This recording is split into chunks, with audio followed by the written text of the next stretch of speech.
Jeanette. Hi, that's me.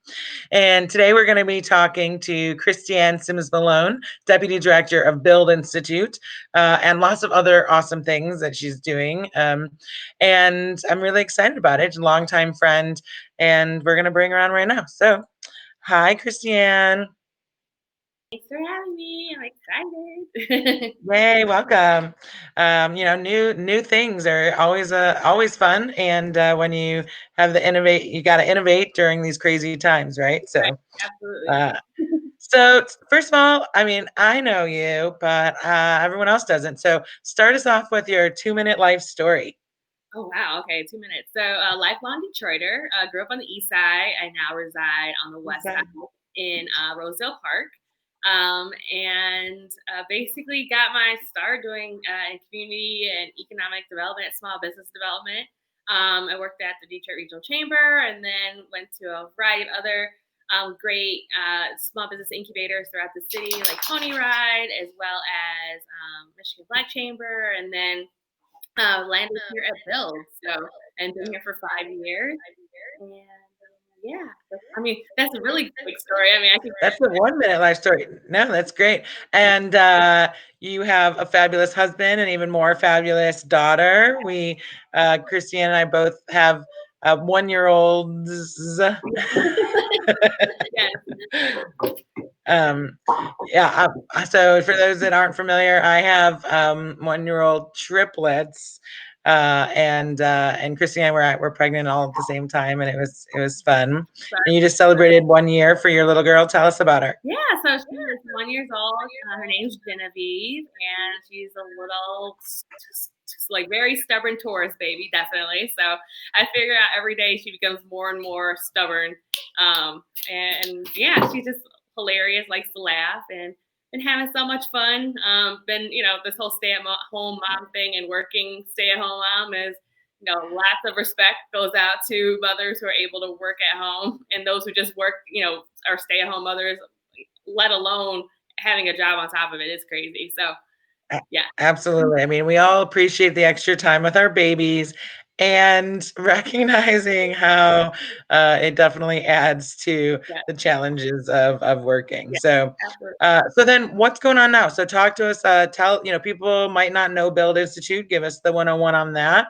And then I also want to hear about, is that you're never just involved in one thing. So I want to hear about your other projects also. Sure. So Build Institute, we are a nonprofit. We help small businesses come to life from the ideas in someone's head through classes, programs, funding opportunities, and then just a wide network of resources and other peer small business owners that you can look forward to working with. And so our goal is to really, be a business entrepreneurial business development center that helps thousands of businesses get started. And so right now we have over 2,000 graduates that have come through our program, which is amazing. We actually moved into our new headquarters last fall at the corner of Michigan and Trumbull. And it is a co-working space, so that's definitely been a pivot of not being able to actually be in our space and activate it with events and programs and people coming in to work. And so we've been shifting through that. But it continues to, be a great time for innovation because, in times like crises, innovation really comes out. And I think that's, definitely been seen, definitely through nonprofits, but also any other small business or even big business that, we have to continue to innovate and innovate even faster than we've ever did before in order to make sure that we continue to provide services and offerings and classes and resources to those who need it most. Yeah. And so when Build Institute started, like talk to us about the type of people that takes it the 8-week class, talks to us about the class that's the kind of the core Build Institute service and the types of people and businesses that have come through there. Yeah, so Build, we started really because back in 2011, 2012, most of the entrepreneurial attention and resources were going to big tech companies. So it was really leaving all the mom and pop, neighborhood-based businesses, Main Street businesses, home-based businesses, out of getting any resources or attention. And those are really the backbone of our communities. And so Build started with a focus on assisting those Main Street mom and pop micro enterprise businesses get the education and resources they need in order to, grow, start, build, grow, and now even sustain during these times. So it's really focused on, not only assisting Detroiters, but anyone in the metro area. So we definitely started in Detroit, but we expanded out to Ferndale, Pontiac, Hazel Park. We're doing a virtual open city in Hazel Park, so that's coming up soon. Wow. And then we're also expanded to Fort Wayne, Indiana. So we've been licensing our curriculum, through different communities, not only here locally, but also across the country as well. That's awesome. And, there's been a lot of push around entrepreneurship in recent years. But one of the things that we talk about on our learning journeys a lot is that entrepreneurship is certainly not new to Detroit, right? I mean, it was, we were founded on entrepreneurship many times over, but also that Detroiters have always been entrepreneurial, but maybe not using that word, right? Or in the traditional, maybe tech sense of the entrepreneur term. So, can you talk a little bit about the types of people who have already been in business and how Build Institute can help them, take it to the next level, and just dealing with the entrepreneurship culture and some of that language that wasn't natural to existing small business owners in Detroit? Yeah. Oh, wow. That's a lot. Okay. So Sorry. if I miss anything, let me know. Um, yeah, I mean, it's definitely that whole nomenclature of entrepreneurship, and that word is, it's been a growth. I would say not only here in Detroit, but anywhere across the country. Main Street business owners, small micro enterprises, those who have under 5 employees. Really looking at themselves as entrepreneurs, because, like you said, it's been really viewed more of in a tech sense, and you have to have like venture capital and make apps and programs. And honestly, it's not a very diverse world in, that side of the business, unfortunately, on the tech side. So are really focused on helping, those in our communities get started, get the resources they need. And also realize that, yeah, you've been operating your business. It could have been for, 5 years, 10 years, 20 years, 30 years. But there's, the times continue to change, and how can we help those businesses keep up with the times? So whether it's getting a business plan. So Build Basics is our business and project planning course. It is our, I would say, our signature program that allows individuals to come to our class. It's a facilitated class. And so it's not a teacher telling you exactly what you need to do. It's facilitated discussion and talk about how you set up your business plan. And, everything from executive summary to your financials, marketing plan, projections, just putting it all together. So by the end of that 8 weeks, you have a draft business plan ready to go, and be able to have that to be presented to any of the funders that are here locally, your landlords, whoever that you're doing business with. We're still in a very traditional market here in Detroit that business plans are required for, any type of business dealings that you're looking to get, whether it's loans or, like I said, or like contracts. And so having that business plan is key. And a lot of our business owners are realizing that they need that as a tool in order to continue to do business and get the additional resources and help that they need to continue their businesses, especially during these times. Yeah. And you guys, I mean, talk about how you mentioned that historically entrepreneurship and tech is not very diverse, but that has been exactly the opposite Mhm. of what Build Institute in terms of the people that you guys are serving. Yeah, so we our demographics are over 70% women who come through our classes, over 60% people of color who attend our classes. So it's really reflective of the city here in Detroit, but also the metro area and any other communities that we, continue to work within. And our goal is to walk the walk and talk the talk. So not only are we working with entrepreneurs, but also our staff. We all have some entrepreneurial background to some, degree, form, or fashion, and we're able to bring those experiences to the classroom, and also to those who we, work with or provide, some form of consulting to, as those individuals are looking to start their businesses. And we really want to make sure that our classes are accessible, so they're held in the neighborhoods. It's not held just in downtown. Actually, none of our classes are held downtown. All of our classes are in neighborhoods in partnership with community leaders, and which is very key to the work that we do. We just don't come in and say, "Hey, we're holding a class here." It's done in partnership with, neighborhood community organizations, or it could be a church group, it could be another nonprofit, it could be a social organization, Really, we want to be there in partnership in order to help grow communities as well too. That's so great. So how many classes? So over 2,000 people. And what class number are you guys on Oh about? my goodness, Oh, we're in the 80s. yeah. Yes. And I remember the very first, so just a little backstory for folks. So, so our organization, so I started the little grassroots organization called Inside Detroit originally, with a friend of mine in 2006. And then we got a space on Woodward Avenue and opened the first brick and mortar welcome center in Detroit's history in 2008. And it's where the Nike store is today. But we had 3,500 square feet of white box space for $500 a month, plus utilities. And everyone laughs at that now, right? But also you have to imagine that was, about $800 a month that we weren't paying ourselves. And I had quit my day job at United Way to open that space. I like to say it was kind of like our MacGyver welcome center. It was like, hey, Ma, you got that table? Hey, artist friend, can you make some shelving from this random metal we found? But it was also like Detroit, not fancy, but we had tons to offer, right? But then we got an opportunity to partner and create the D Hive, which took the tours and information and physical space that we had and added small business classes and entrepreneurial resources and other things. And that was a 3-year project. And that's where the very first build class was in the winter of 2012 inside our space, the D Hive space on Woodward. And I remember, talking with April Boyle, who was, the founder, and Josh McManus and that team who had brought this idea from Chattanooga. But it was like, well, let's try it. Let's see what happens. Maybe people like it. And this 8-week class with, just blew up because it just hit a nerve and filled a niche that was not existing at that time.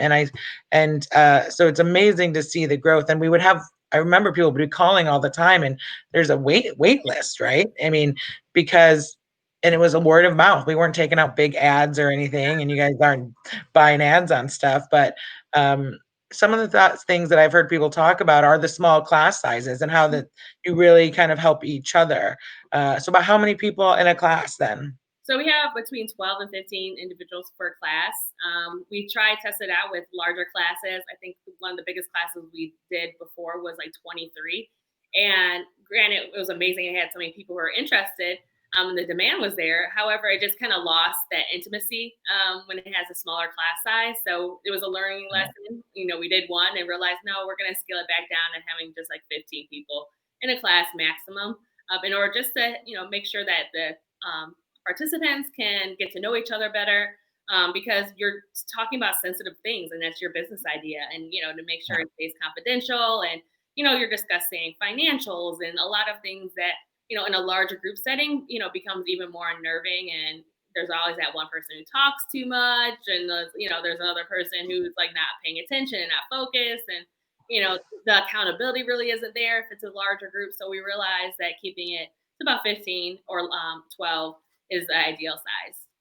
Because they really do kind of help each other, give advice. It's almost like, a small group therapy session to some extent, right? One thing, like we get a question all the time, like, do you guys do mentoring? Do you do mentoring? Do you do mentoring? And we say we don't do traditional mentoring, not this, executive that's coming to mentor a small business owner or, someone who made lots and lots of money and all of a sudden is giving back in some way. No, like we really look at peer mentoring. And having the mentoring come not only, from the classroom table, but also, into our alumni network and through Facebook. We have a private Facebook group that our alumni communicate through. So we really encourage them to mentor each other versus having someone, who might not even have any similar working background that they have to really make that more relatable connection versus having their own peer that has been there. They could have been there a month ago or a year ago or 2 years ago, but someone who understands, what it takes, especially these businesses. I would say they're unique in a bad way. I mean, everyone has like their niche and thing that they're working on, and having a peer that has something similar or has a similar background of types of business that they're in is more powerful. Definitely. Yeah. I mean, it's all the community collaboration that small businesses have in Detroit, I think is relatively unique compared to other cities. Like, I don't think we realize it when we're just here, but as we both of us have been working outside of the city, other people are like, wait, you mean that business helped that business? Or I mean, those examples are just kind of silly sometimes, like Grand Trunk Pub had helped Motor City Wine start up in their space. Like a beer bar was like, sure, let's have a wine bar open right in our space before they spun out, right? And you have small businesses, graduates, like April Anderson and Good Cakes and Bakes, right? She's hosting, normally hosting classes at her small business too, right? Yep. So she actually is hosting virtual classes now for us. So we have moved all of our classes virtually during this time because people are still wanting to work on their business plan and their business idea. So we have 2 virtual classes going on right now. Still smaller class size. We still keep it, we might have them like, I think 10 to, no, we have to about 12 to 15 each class still. But, making sure that we're able to provide that. And April Anderson jumped right in. So not only is she a board member and a Build graduate, she's also a facilitator. So she's kind of like our, poster child of everything Build going Yeah. on. She's also one of our favorite stops on our tours. And that's part of the reason that we're, wanted to have these conversations, because we're doing some really great virtual tours and learning journeys. But the part that we were missing was the conversations with the small business owners, community leaders, and city residents. And so we'll definitely get April on, because her story and her cupcakes. Unfortunately, we haven't figured out the Zoom cupcake tasting ability. But I know she delivers and does curbside still, so people can still get things from Good Cakes and Bakes. Here's a plug for Good Cakes and Bakes. So that's one of the things that you guys have been pivoting to do differently, is the virtual classes. What or anything else that you've been talk about? I mean, I think this leads into some of the other programs that you guys offer, including soup, right? So talk to us a little bit about that. So yeah, we've doing quite a few programs. So we did National Small Business Week is actually the first week in May, and so it was last week. And we programmed throughout that week in partnership with SCORE, and had virtual programming from our rapid fire resources. So just having subject matter experts come on and discuss topics that are relevant to our small business owners, from HR, marketing, legal, accounting. So it just goes on and on. Energy, Yeah. energy cleansing. That was our Wellness Wednesday with I think Pierce. my sister is also a small business owner, and she was like, "Oh, I'm going to be working with Build next week." So, Taro Jane, if anybody wants to learn about Yeah. what good stuff she's got going on. TaroJane.com, yes. And then we've been doing a class called Refocus.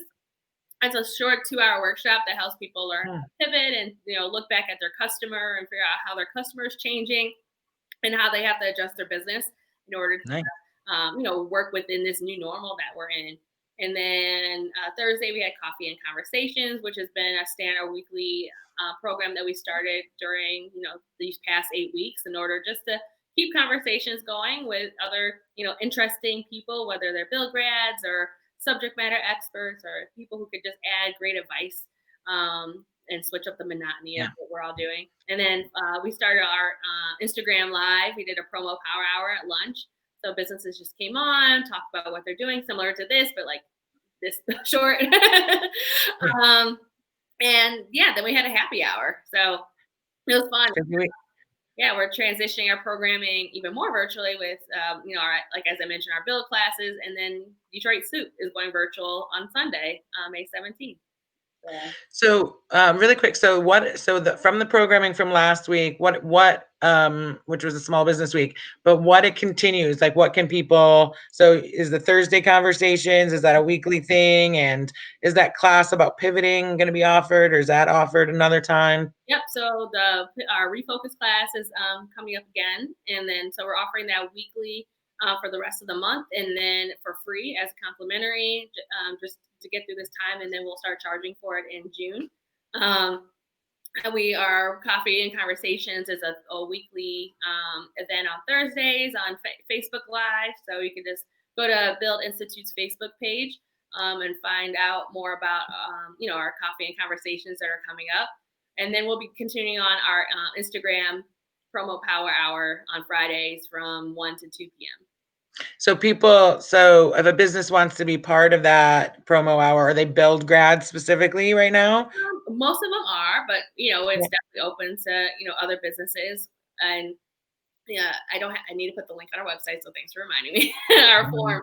But yeah, you can just email us at hello@Build Institute or send a DM to our our Instagram account to let us know that you want to be on as well too.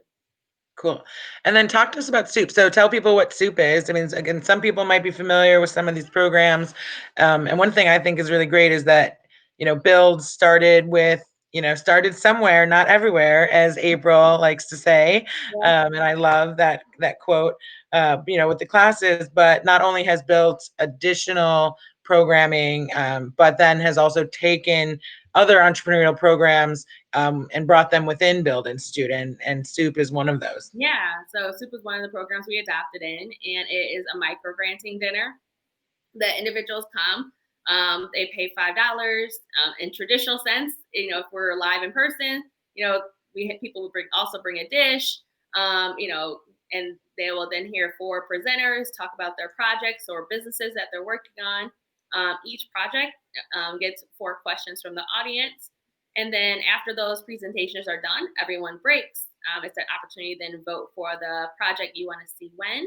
And then people eat, whatever our great potluck style dinner is. The votes then start to be tallied. An artist performs. And then at the end of the night, whoever the winner is goes home with the pot of money collected at the door from that mission. So the pot, can range from a couple $100s to a couple $1,000s, as we have partners come in who want to match the pot in order to provide more funds and resources to that winner. So because we can't do it in person, we're like, well, there's still no reason we can't have a soup. Just definitely be shorter. So we're taking it virtual, so it will be a Zoom style. I would say more webinar look to it. There's still 4 presenters. They'll still get 4 questions from the audience. People pay $5 to get in, and that's their vote. They can eat dinner at their own house. BYOD, bring your own dinner, bring your BYOS, bring your own soup. Yep, exactly. And then, we'll have artists still perform. And then I feel like the vote tally is much faster with technology here. So it'll be from 5 to 6:15 on Sunday that we'll have virtual soup. May 17th, right? 17th, yes. Yes, that's so cool. And then one other project that, and Soup's been, how long has Soup been around now? 10 years of Soup this year.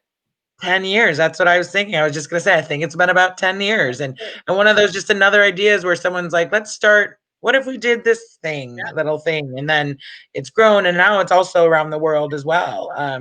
So, it's the idea of having, neighbors support and decide what they want in their neighborhood or in their city.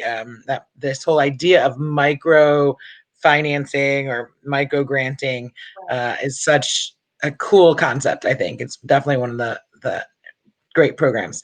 And then Kiva, also, can you give us a little rundown about Kiva? Yeah, so Kiva is another one of our funding opportunities that we provide that is non-traditional. As we mentioned, it's about breaking barriers and making entrepreneurship accessible. And the biggest thing to being, being a small business owner is having access to capital. And unfortunately, there are many barriers and systematic barriers up that prevent people from getting, that access to capital and needed funding they need to keep their businesses going or to continue to grow them.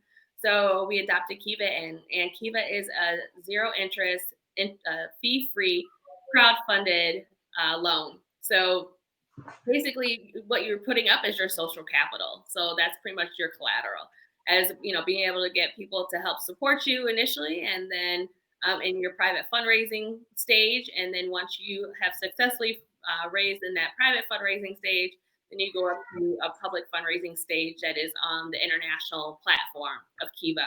Right now, with usually loans are from like a couple thousand to $10,000.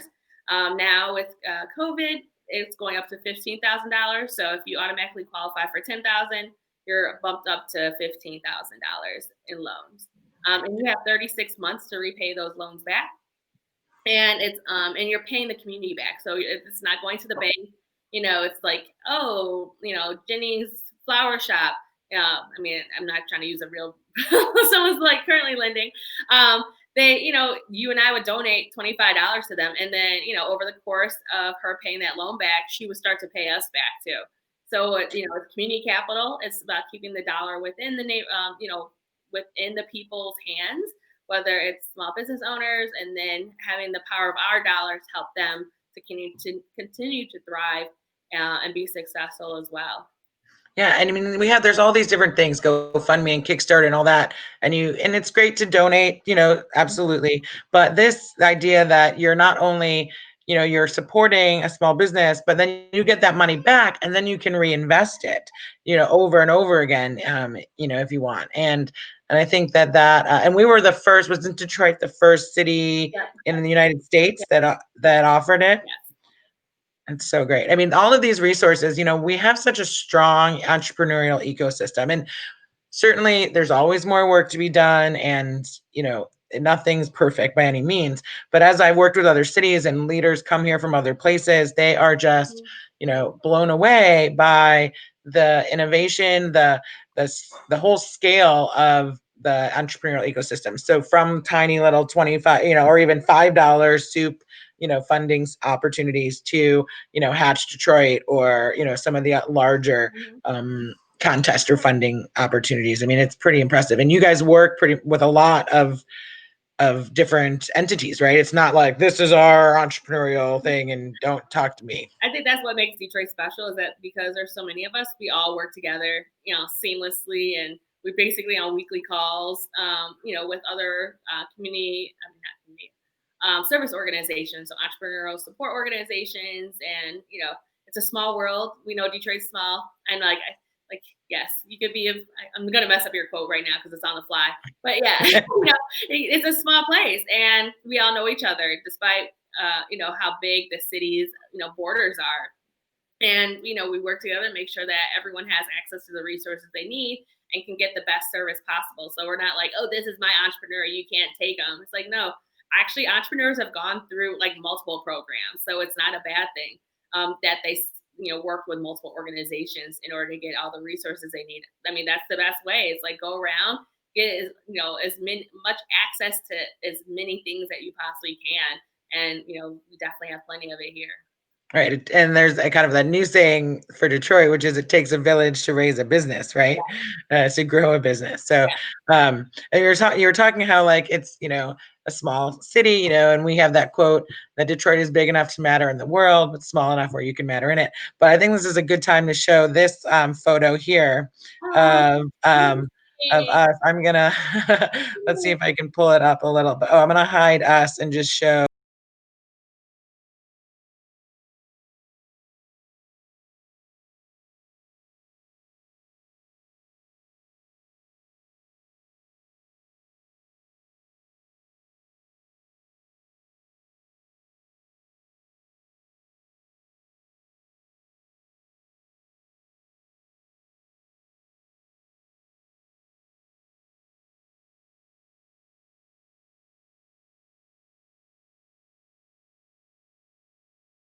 12 years since that time.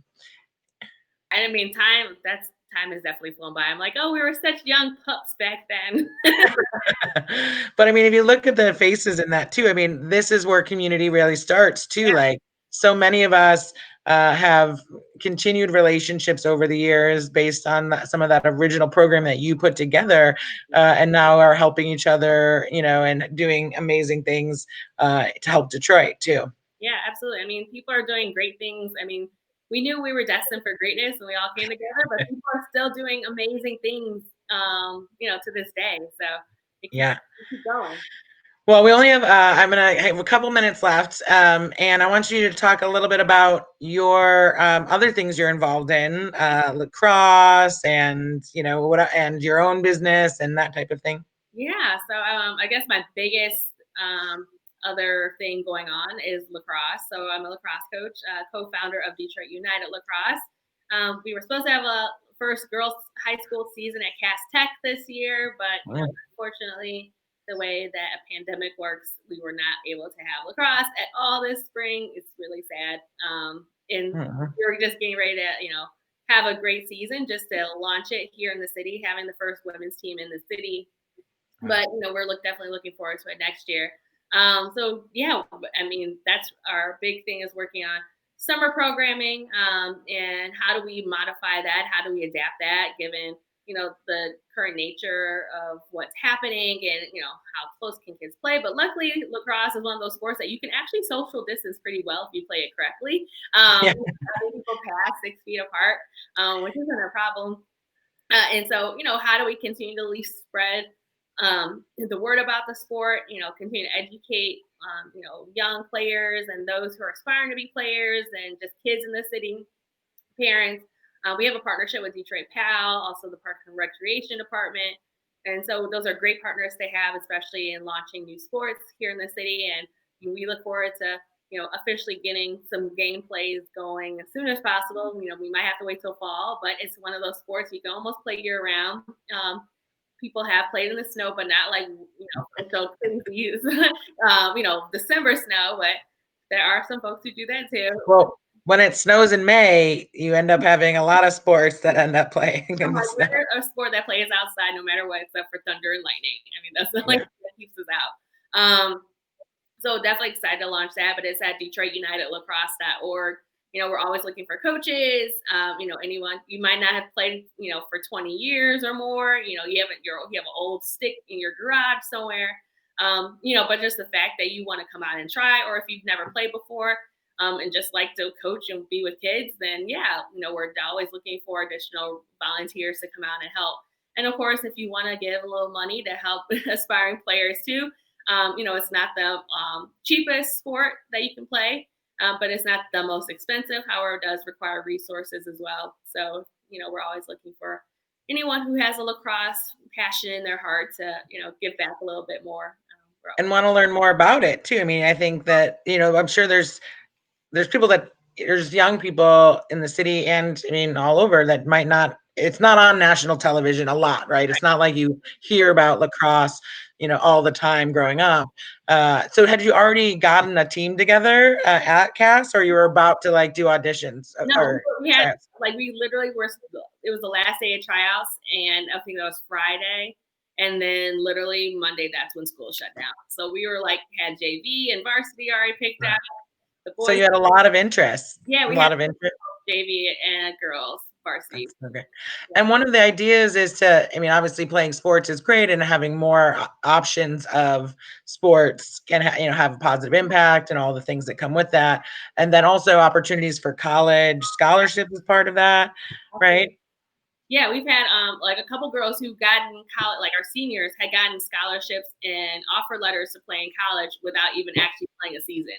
So whether it's Lawrence Tech or Urbana University, we've gotten quite a few players who have been scouted out before the season's even started. So just think about if we actually played a season, how much that.